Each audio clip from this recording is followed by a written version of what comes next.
السلام عليكم. اليوم هي طبختنا هندية، هي الدجاج التندوري.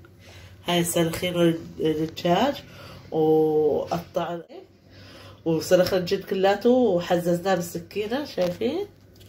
قطعناه هيك عشان يتشرب التتبيلة. وهاي التتبيلته هي عبارة عن لبن، هون بدنا معلقتين كبار لبن، وبدنا معلقة نص البندورة، وبرشة ليمونة، نص ليمونة تقريبا برشناها، وبدنا نص كاس ليمون كمان، عصير ليمون. هون صاير كاسة، ها هي، ونص كاسة زيت عملي.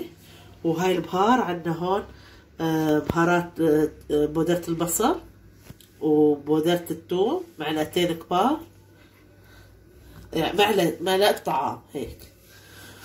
وبهارات بهارات الكاري، ها هي معلقة كبيرة، وكركم معلقة صغيرة، وبهارات الماجي معلقة كبيرة، وبهارات الفلفل معلقة صغيرة، وفلفل معلقة صغيرة، وكزبرة معلقة كمان، وملح معلقتين أنا حطيت، يعني كل واحد يحطها حسب الرغبة، وجنزبيل معلقة، معه كمان قرنفل وهيل وورقة غار. وهاي رز كمان، رز الكبسة نقعينه، كيلو رز كبسة تقريبا نقعنا. وهاي التتبيلة بدنا نبلش فيها. نحط اللبن، بسم الله الرحمن الرحيم، نحط دبس البندورة، برش الليمون، نحط كاسة الزيت، نص كاس مثل ما حكينا، نص كاسة ليمون،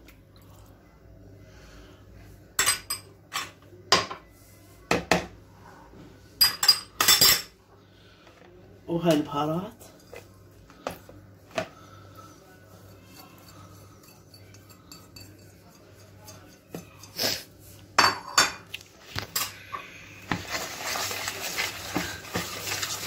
هاي بدنا نخلطها مع الدجاج، نحطه نتبله مضبوط، ونخليه يعني أقل شيء لازم يضل ساعة حتى يتشرب التتبيلة بالبراد. وهلا نحط التتبيلة على الدجاج.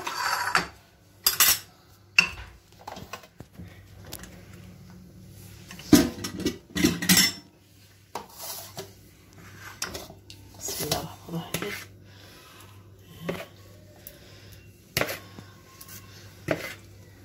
لازم ندعكه منيح.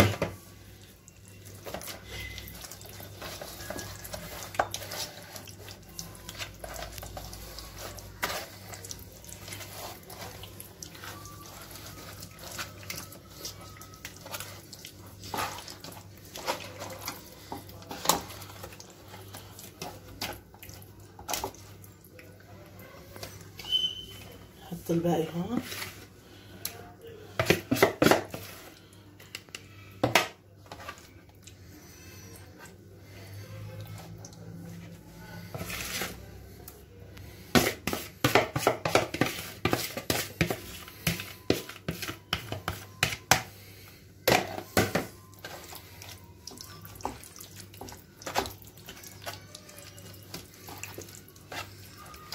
نخليه هيك ونسنايله، ونحطه هلا بالبراد، نخليها يعني اقل شيء بده ساعة. وهلا هيك نحن حطينا معلقة سمنة كبيرة، حطيناها بقلب الطنجرة وعم نحميها. يعني اللي بده يحط سمنة بيحط، واللي بده يحط زبدة بيحط، يعني حسب الرغبة. انا بستعمل سمن حيواني، ما بحط غيره يعني.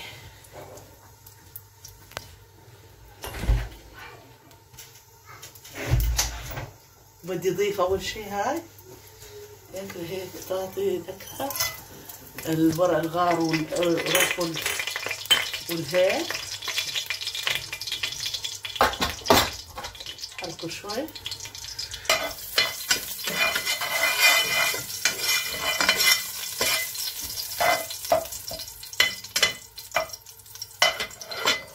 بعدين نجيب الدجاج نحطه، بسم الله الرحمن الرحيم.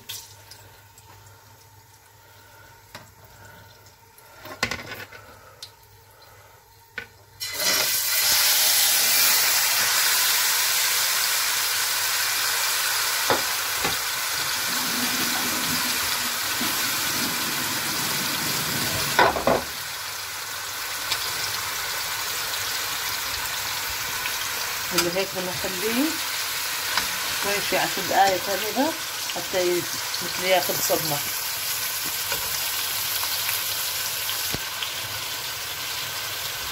هيك بدنا نقلبه. شوفوا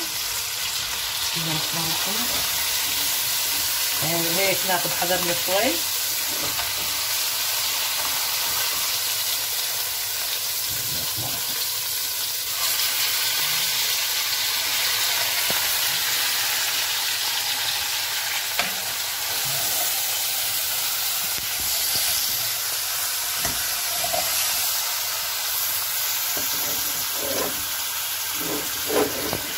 شايفين كيف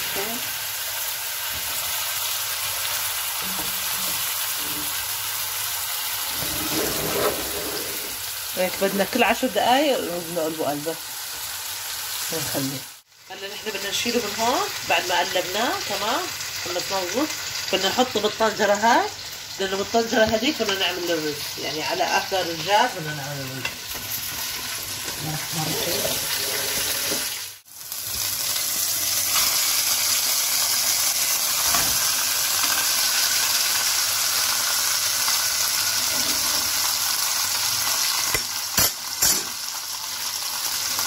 بدنا نغطيه هلا، نخليه هيك يتغطى، خليه نص ساعة هيك مغطى وبعدين نجي نطلع عليه نشوف شو صار فيه.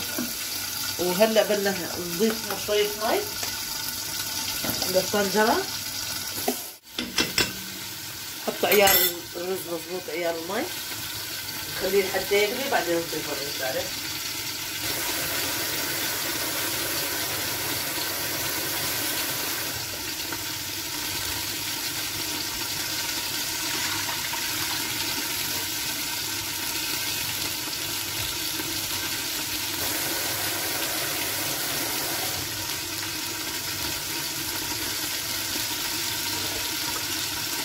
لا نغطيه نخليه يغلي مضبوط.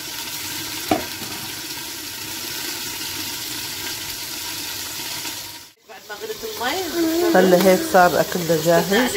بتمنى انه دجاج التندوري يعجبكم، وهي وصفتنا كتير سهلة وسريعة التحضير، ان شاء الله ينال اعجابكم.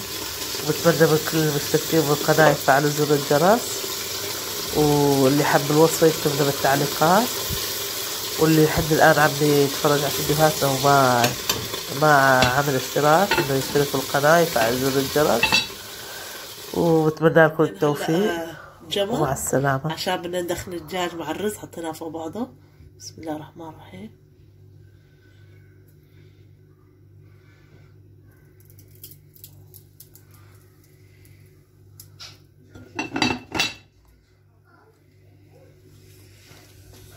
هيك يدخل.